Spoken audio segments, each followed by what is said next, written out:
we really and truly have to get reintroduced to our religion. A number of points. First and foremost, ilm is not an on-off switch. Ilm is not that either you have it or you don't. No. There are millions of shades of gray in between.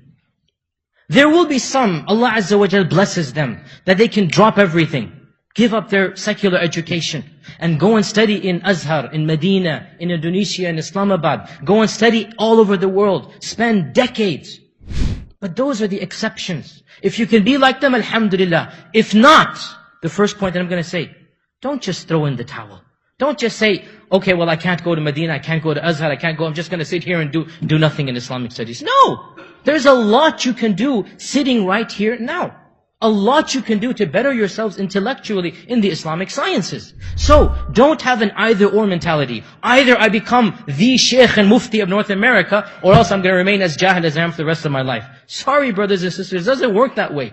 We only need one Mufti for North America. Maybe 5, 6, alhamdulillah, good. That's all we need. But we need hundreds and thousands of basic imams. Hundreds and thousands of students of knowledge. And you can get to that level without ever traveling abroad. You can. Secondly, once you realize there are shades of gray and I need to just improve a higher shade, that's all I need to do. Once you realize this, sit down and say, okay, what time do I have? And trust me, every one of us has plenty of time.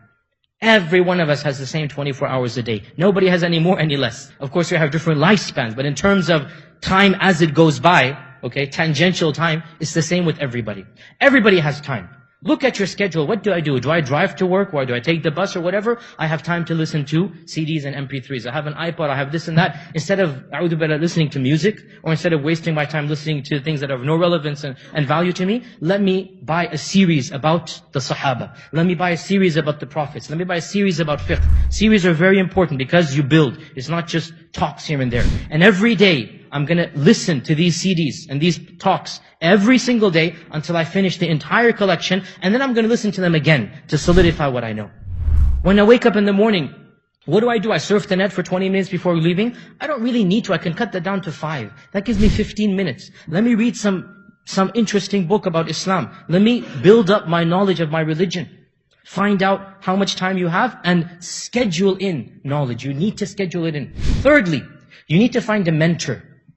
This is necessary. Why? Because if you don't find a mentor, you have no clue what to study and how to study and what books to buy and what CDs to listen to. You're just going to be, as they say in Arabic, حاطب الليل, which means somebody goes out at night and just collects all types of firewood. He might collect a scorpion and a snake. He has no clue what it is because it's in the dark. You don't collect firewood in the middle of the night.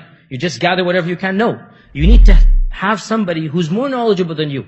Doesn't have to be the biggest sheikh around. It's difficult to get in touch with some of them. Somebody who's preceded the path and is higher than you. And you say, what do you recommend? What do I start with? Where do I go? Once you've done that, he'll take you to a different level. And so on and so forth. Fourthly, certain things you need to study without any exception. The most important of them, Quran and Sunnah. This is something you need to do. This should be a daily routine. Every day, read some Quran. In Arabic and then its translation in English. No exceptions. You need food to live, you need Quran and Sunnah for your soul. The food for your soul is the word of Allah and the word of the Prophet ﷺ. If you don't have this food, your heart will die.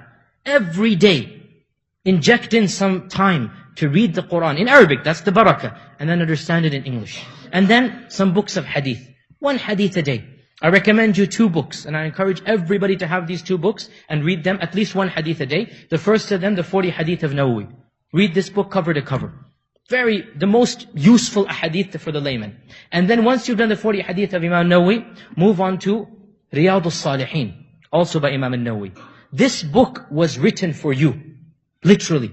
It is, in my humble opinion, the most practical and the most useful book of hadith for the layman. Riyadus Salihin, Gardens of the Righteous, many translations in English, Bengali, Urdu, every language on the face of this earth, it has been translated into. Gardens of the Righteous. The third thing you need to study after Quran and Sunnah, Seerah, the life of the Prophet ﷺ. Make sure you know the life of this man. Brothers and sisters, it is really a sad testament to our knowledge. How much filth we know.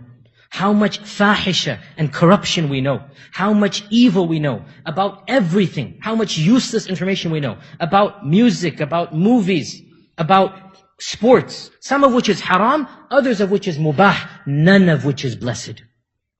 It might be haram, it might be neutral. None of it is blessed.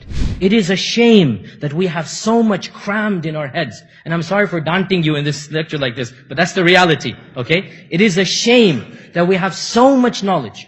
Really, if we did a quiz of the latest movies and who starred in what and what are the latest, I can't even say these things. Alhamdulillah, I plead ignorance and I'm proud of this ignorance. Who are the latest rappers and the musicians and whatnot? You know so much about them.